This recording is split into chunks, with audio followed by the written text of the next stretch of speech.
bienvenidos todos a otro programa de Puntos de Encuentro.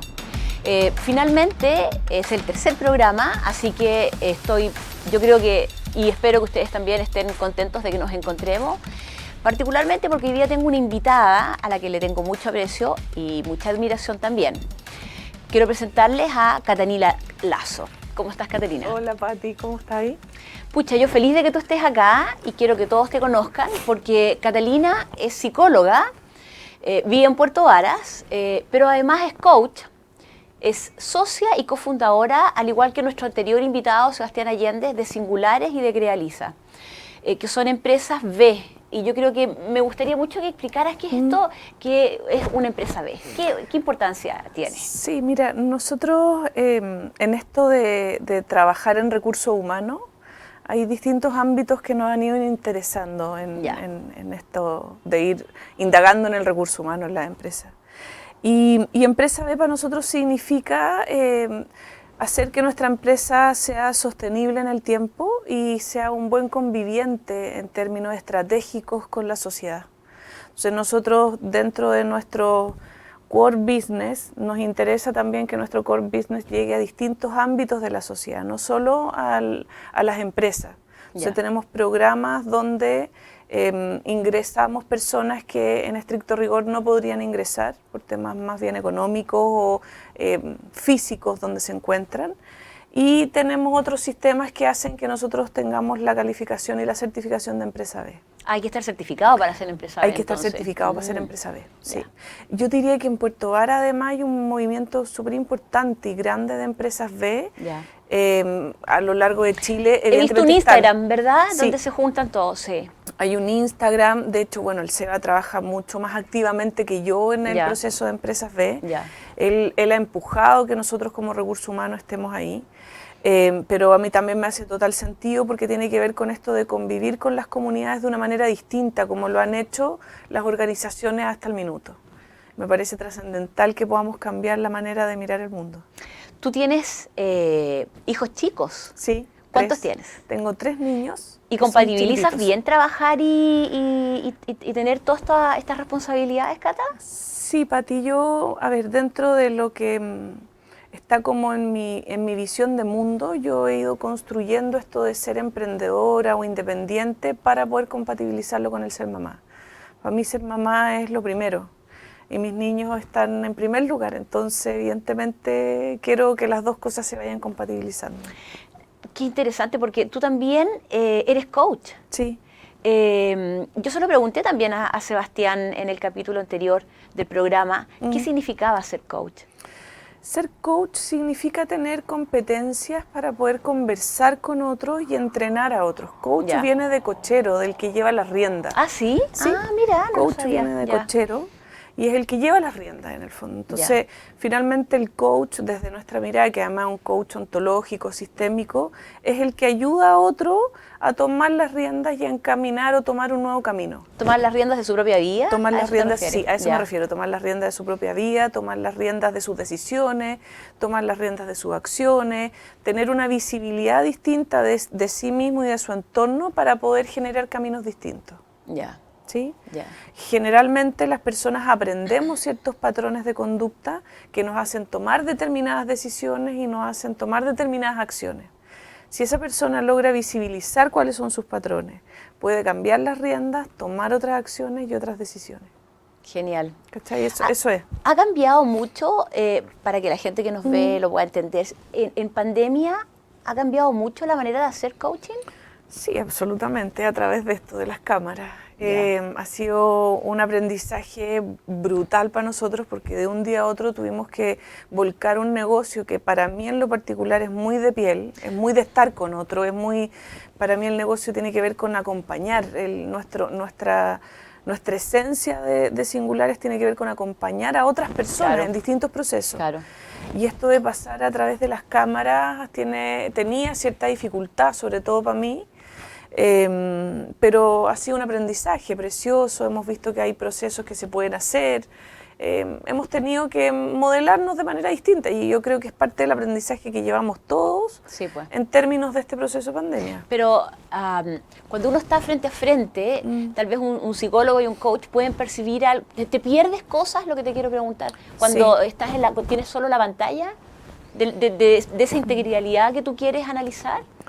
Sí, yo creo que... ¿O ganas otras también? Sí, ganamos y perdemos, Ya. Pati. Yo creo que evidentemente me pierdo piensa que veo a una persona de aquí para arriba, Claro, entonces tengo que aprender... O sea, si la vieras de aquí para abajo sería peor. Sería peor. O sea, lo bueno es que lo veo de aquí para arriba. Por lo menos. Le veo la cara, las manos.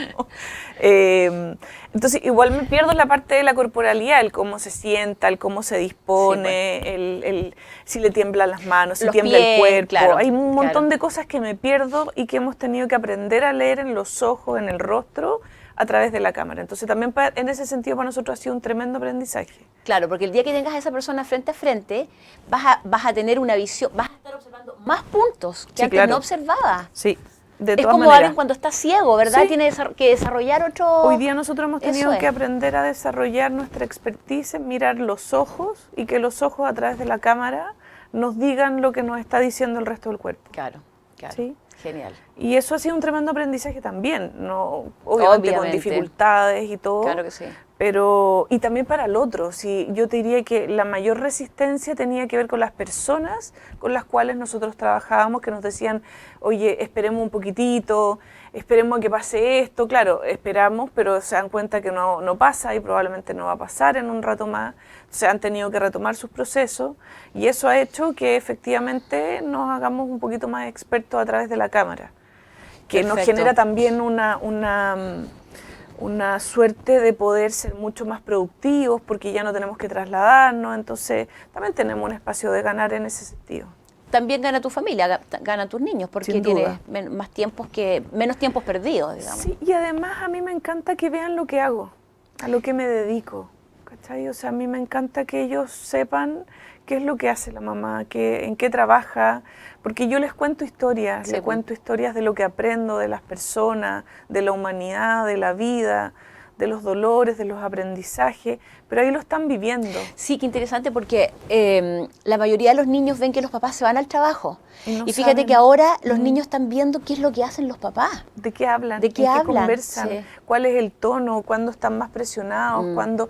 Yo los he visto, por ejemplo, en mi casa, que cuando yo estaba en espacios de mayor presión, porque tengo que cumplir con ciertos tiempos, etcétera, ellos se ponen y se alinean y flotan dentro de la casa y además me ayudan con otras cosas. Entonces, ha sido una dinámica súper linda para mí, súper linda. Y si uno se quiere instalar contigo y aparecer en la cámara, ¿eso no te complica? Ya no. Ya no. Al comienzo creo que a todos les complicaba al un poco comienzo, eso, como el deber ser, sí, ¿verdad? Al comienzo, de hecho, yo estaba más o menos como en un setting súper cuadrado, cosa que no tuvieran espacio como de asomarse. Pero ya me relajé en el fondo, y además ellos tampoco ya tienen la curiosidad, porque ya perdieron la curiosidad, porque ya además ellos están en clase, entonces a ellos tampoco les gusta que yo me asome en su cámara. O sea, si ellos están en clase, me dicen, mamá, por favor, si yo cierro la puerta, tócala porque yo no quiero que te vean. Ok, perfecto, entonces ya entendimos, todos estamos en la misma dinámica en mi casa, al menos. Qué bueno, qué interesante, creo que le ha pasado a todo el mundo. Sí. Sin embargo, hay un porcentaje de nuestros oyentes y telespectadores que están sin trabajo, grande. Fíjense que yo ayer leí un informe del Centro de Microdatos de la Universidad de Chile que señala que 8 de cada 10 mujeres que están sin trabajo no vuelven a buscar trabajo porque no tienen redes, Cata. Sí. O sea, como que renuncio, no sigo buscando, como que qué triste. Yo estoy súper preocupada por eso, es un tema que me interesa mucho, ver cómo podemos ayudar, qué podemos hacer. 8 de cada 10 mujeres, Catalina, es mucho. Es muchísimo.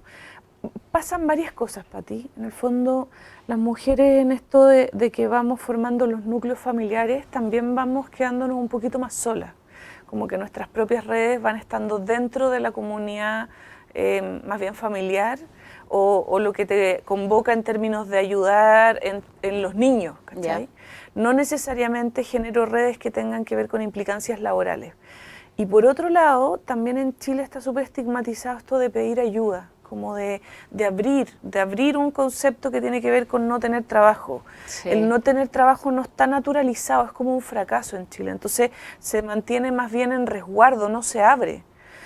Yo hago hartos procesos de outplacement, eso significa ayudar a personas a encontrar trabajo. Y en ese sentido lo que hay que hacer es abrir las redes, o sea, como los ayudo a construir redes, es decir, ok, veamos cuáles son las primeras 5 personas más cercanas en tu vida. Esas 5 personas tienen 5 personas más y esas 5 más. Ya. Entonces, no necesariamente tienen que ser mis redes directas, porque está seteado de que yo solo puedo acceder a mis redes directas. Claro. Y además, pucha, ¿cómo le voy a escribir a esta otra mamá que no tiene trabajo o que es dueña de casa para mandarle mi currículum, por ejemplo? Ya. Eso es lo que pensamos. Pero finalmente sí lo puedo enviar porque esa mamá que es dueña de casa igual tiene otras amigas, igual tiene un marido o una pareja, o si no la tiene tendrá otro contexto, claro, en el cual puede reenviar el currículum. Entonces está seteado que las redes son solamente las redes cercanas. Y no necesariamente. Esto es, lo que pasa es que normalmente es la familia la que te apaña cuando estás en un problema. Sí, pero además también es sacarnos de encima el peso de que estar sin trabajo tiene que ver con un fracaso. Sobre todo en este contexto. En este contexto hay muchísima gente que se ha quedado sin trabajo producto de la pandemia. No tiene que ver con haber hecho mal el trabajo, no tiene que ver con reducción de personal, tiene que ver con una cosa social que va más allá y excede todo lo que tú puedas hacer. Entonces yo también creo que esa es una oportunidad y un aprendizaje para que visibilicemos que el estar sin trabajo no tiene nada de malo. O sea, si lo vemos desde la oportunidad, nos genera un aprendizaje y decir, ok, yo hoy día tengo que aprender a buscar trabajo. Además, hay personas que han tenido la suerte que no han necesitado buscar trabajo, que las oportunidades se le han ido dando en la vida. Pero hoy día probablemente se van a ver un poquito más apremiados porque las oportunidades ya no están tan disponibles. Claro. Ya no somos claro. el jaguar de Latinoamérica en términos de trabajo. Entonces, sí, en ese sentido, el aprendizaje es cómo yo busco trabajo, cómo me involucro en que esto es un trabajo. Pero si a eso tú le sumas que hay mucho miedo y mucha angustia, porque esta incertidumbre hay que manejarla. Sí. Y lo curioso es que éramos una sociedad del conocimiento, de la tecnología y el desarrollo, y aparece este virus del que no sabemos nada, no tenemos vacuna, no sabemos cuándo va a terminar, no sabemos si va a tener que seguir en estas condiciones. Entonces al final parecía que creíamos saberlo todo y no sabemos nada.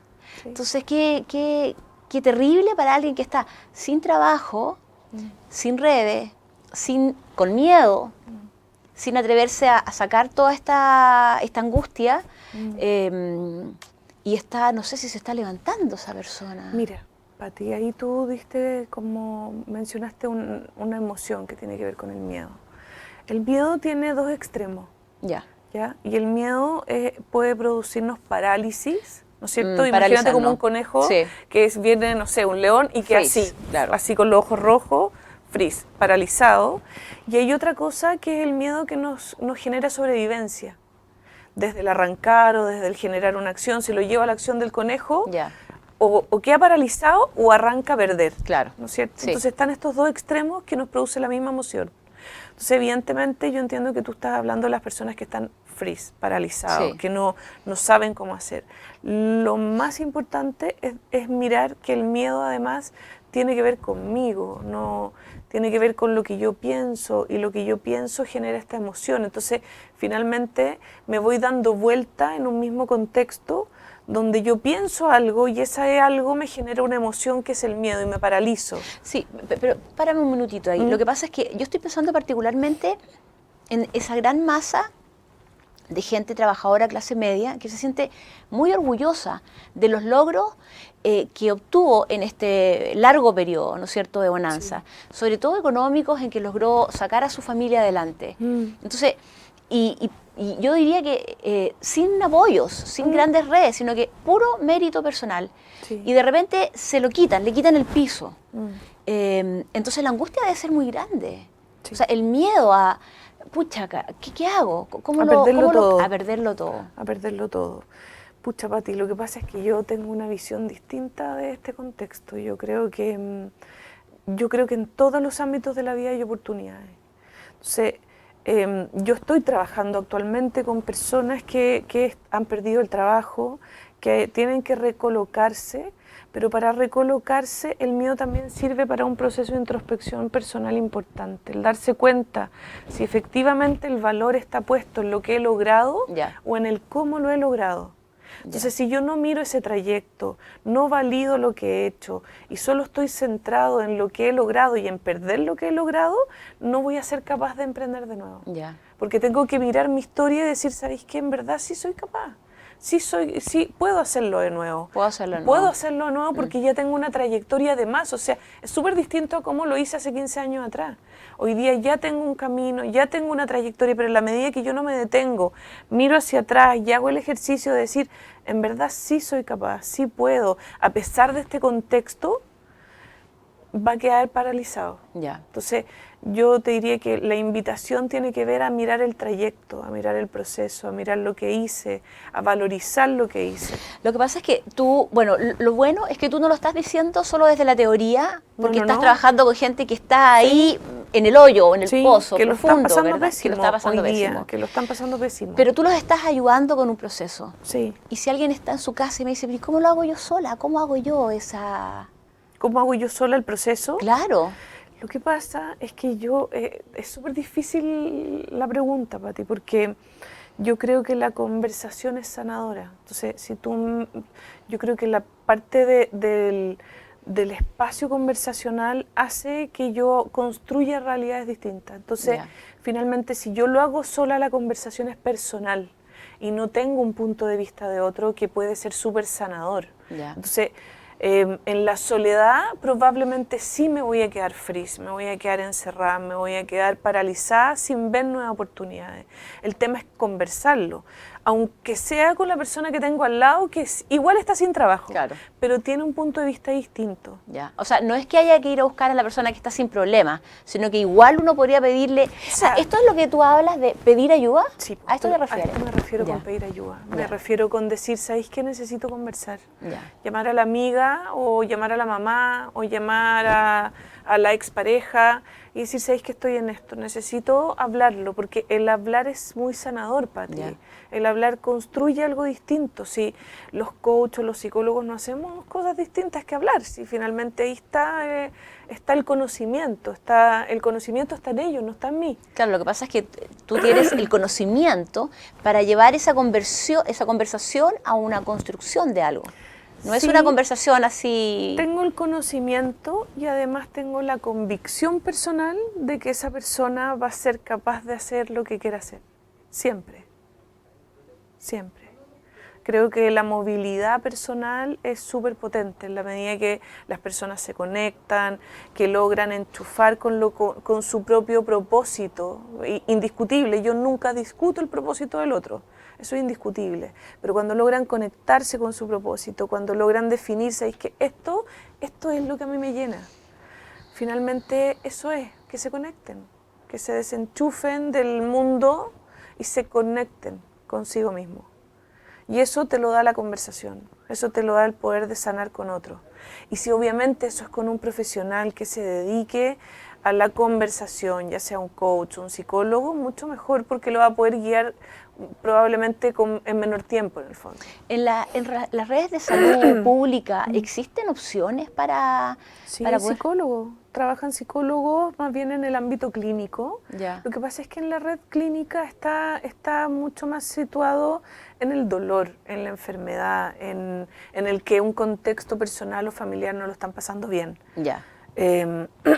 O derivado de otra... O derivado por un problema profesional, o derivado por otra cosa. Entonces, también obviamente los recursos son más limitados, pero yo invito a que las personas vayan a esos procesos. O sea, las personas que trabajan conmigo tienen que ir a terapia, tienen que ir a procesos de coach, porque es sanador, si finalmente es lo que veníamos conversando. Es como ir al dentista. Claro, la gente tiene instalado que hay que ir al doctor, pero al doctor del cuerpo, pero al doctor del alma, como que ese se deja Y yo te diría pasar. Que todavía en nuestra cultura, Pati, está como situado en el ámbito de la locura, como en nuestra cultura no está el ayudar, ni el ayudarse, ¿cachai? Y esto es ayudarse, es crecimiento, es desarrollo.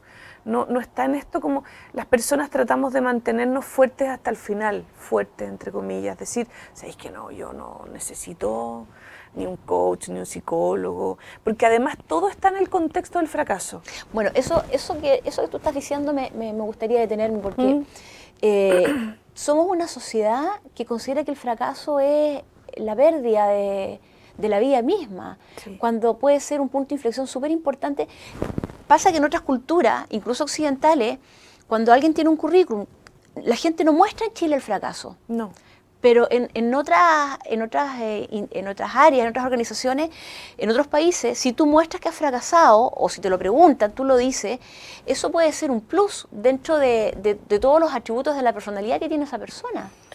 O sea, sí, yo te diría que hacer currículum hoy día es un arte, así como el poder plasmar en máximo, idealmente, 2 hojas, tu vida o tu historia de vida y que eso haga match con la historia de vida de otro que anda buscando a un colaborador, yo creo que ocurre magia, en el fondo. Ya vamos a, sí, en un rato más vamos a pedirle a Catalina tips para cómo hacer el currículum, pero el del tema del fracaso me interesó porque es como que tuviéramos que esconderlo, como que nos sintiéramos culpables o de las malas decisiones que tomamos. O sea, al final yo creo que lo mejor que me ha pasado en la vida han sido las malas decisiones. Mirado en positivo, por supuesto que uno quisiera no cometer errores, pero cuando uno los ha cometido y los puede ver, pero es imposible. Como que das saltos, yo creo, o sea, ¿no? Los seres humanos somos de aprendizaje concreto, experiencial, Pati. Exacto. O sea, a mí me encantaría, y probablemente a ti también, y a mi madre también le habría encantado que yo aprendiera de su propio fracaso. Y lo más probable es que no voy a aprender tanto, voy a aprender solo de los míos. Y mis hijos van a aprender de los suyos y no de los míos. Por más que tú le digas, no hagas esto. Por más que yo le diga, no lo haga, en algunos contextos puedo controlarlo, pero ya de adulto las decisiones van a ser de ellos y sus fracasos van a permitir que sus decisiones en el futuro cambien. Entonces, hoy día en nuestra sociedad efectivamente los fracasos no están bien evaluados. Es como en algún minuto me tocó entrevistar una vez a un emprendedor y me decía, es que yo no quiero decir que he hecho 8 empresas. Porque he tenido que cerrar las 8 empresas. Yo decía, qué heavy que no quiera decir que he hecho 8 empresas, porque yo encuentro que tiene un valor, así, de una fuerza. O sea, después de cerrar 1 o 2 y seguir intentándolo. O sea, la convicción de poder sacar un proyecto adelante, gallo es brutal, entonces eso él no lo ve. Claro. Ve que tuvo que cerrar las 8 empresas y ve que en estricto rigor en este país le van a decir, oye, pero en verdad, ya córtala, pues si no, en verdad no te funcionó, no eres bueno para esto. Claro. Todo lo contrario, le da y le da y le da. Entonces, tenemos una mala formación en relación del fracaso. Es como, ¿cómo te fue en la prueba? ¿Te sacaste un 7 o te sacaste un 1? Te iba a decir lo mismo, justamente. ¿Cachai? Desde la nota, viene desde la nota, chico. Viene desde muy chico, viene desde que evaluamos cómo le fue. No el aprendizaje que tuvo. ¿Qué aprendiste? ¿Qué fue lo que hiciste? La PSU, ¿cómo te fue en la PSU? ¿Cuánto puntaje? ¿A qué entraste? ¿Te fijas? Entonces está muy seteado en nuestra cultura y no es tan fácil de erradicar a nivel cultural. Yo soy creyente y firmemente creyente de que los fracasos nos ayudan a construir el ser humano que vamos a ser más adelante. Si no logro ver ese tropezón, no puedo tener una mejor calidad de vida para adelante. De todas maneras. Sí. No, pero yo creo que probablemente la pandemia nos está colocando en un lugar para empezar a ver eso. Mira, hay gente que cree que después de la pandemia va a cambiar todo y que el día que podamos salir a la calle vamos a ser personas con una aura distinta y todos caminando por la vida de una manera distinta. Pucha, son más humildes mis expectativas. No sé qué piensas tú. ¿Podremos hacer algún cambio definitiva? Oh, qué difícil, porque he tenido esta conversación con muchas amigas que son bien grinch, en el fondo, como de la pandemia, y yo soy, no, amor y paz. En términos medios, Pati, yo creo, me encantaría pensar y me encanta pensar que la pandemia nos va a ayudar a todos a construirnos y ser mejores personas. Y brindar mucho más amor a la comunidad y a la humanidad, pero creo que la verdad es que la mitad de las personas va a poder hacer ese espacio de introspección, porque además también tengo que entender que dentro de la pandemia hay personas que lo están pasando muy mal. ¿cachai? Yo estoy en un espacio favorable dentro de la pandemia, tan favorable que estoy aquí contigo construyendo un programa de televisión. Sí. Pero también tengo que entender que hay personas que no lo están pasando bien, que hay gente que se está muriendo, que hay gente que está enferma, que hay gente que está sin trabajo. Y claro, y pedir en ese contexto de sobrevivencia que además haga un proceso de introspección, pucha, es demasiado ambicioso. Claro. Está bien, pero mira Catalina, vamos a tener que ir a comerciales en un momento, pero yo creo que la gente en su casa vea esto no como dos personas que están cómodamente hablando de lo que está pasando en la pandemia, sino que como precisamente lo que tú dices, o sea, sí, hay cosas superadas, pero queremos transmitir mensajes, queremos transmitir optimismo y esperanza, entonces, sin duda, por eso y también entregar herramientas, que es algo que repetimos mucho, así que tengamos un poco de ánimo y yo quiero pedirles a ustedes que nos acompañen en esta conversación. Eso sí, como todo programa de televisión, tenemos que escuchar los mensajes comerciales de nuestros auspiciadores. Entonces, quédense en su casa, espérenos un ratito y ya volvemos.